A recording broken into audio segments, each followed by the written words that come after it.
There is a specific cinematic image we all have of traveling through India by train.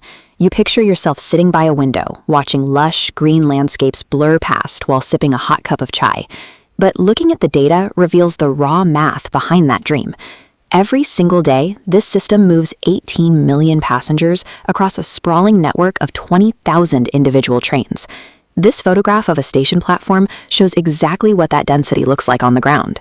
You are entering a competitive environment where millions of daily commuters are looking for the exact same physical space you are.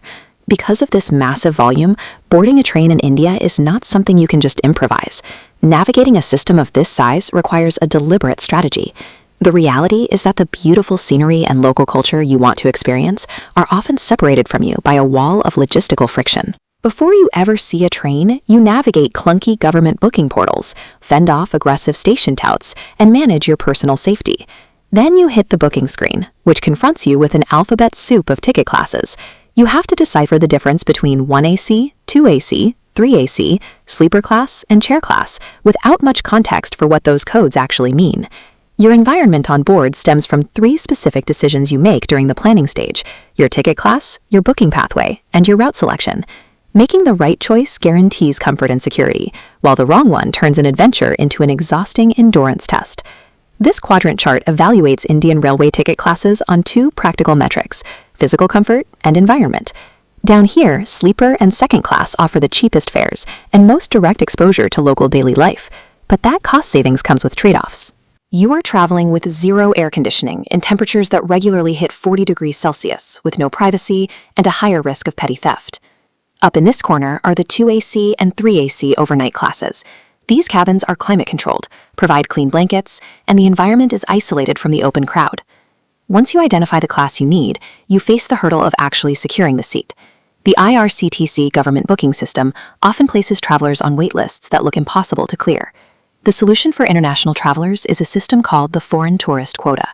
The railway network allocates a specific number of seats for foreigners, allowing you to bypass local waitlists and secure an immediate allocation.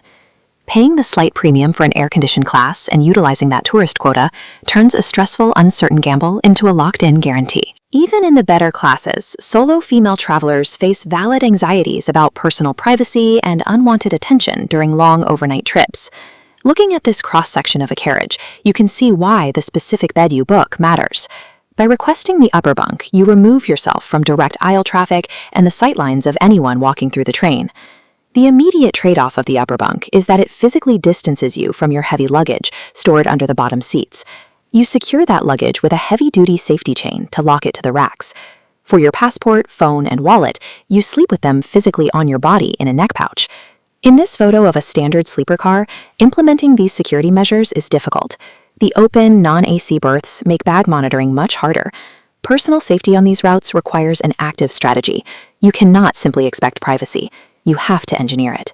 It is easy to rely on outdated stereotypes that frame all Indian trains as sluggish and completely lacking basic amenities.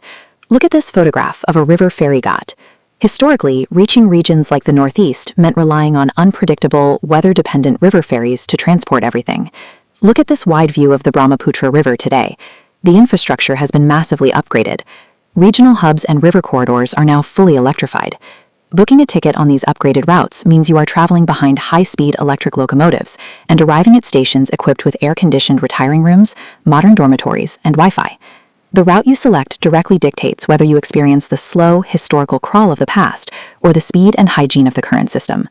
This scorecard maps out the exact booking parameters you need based on 3 distinct traveler archetypes. Identify your profile, and rebooking confusion is eliminated. If you are a cautious novice or a solo female traveler, the rules are clear. Default to 2AC or chair class, demand the upper bunk for privacy, and secure your seat using the foreign tourist quota.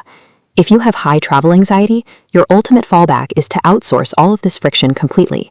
Booking a managed group rail tour puts the burden of route selection and security entirely on a local expert. For the budget optimizer braving the sleeper class, the requirements shift to physical hardware. You must invest in heavy-duty luggage chains, carry your own warm layers, and never leave your bags unattended.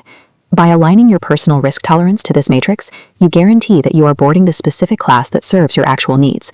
The Indian Railway functions as a customizable system that responds exactly to how you engineer your trip.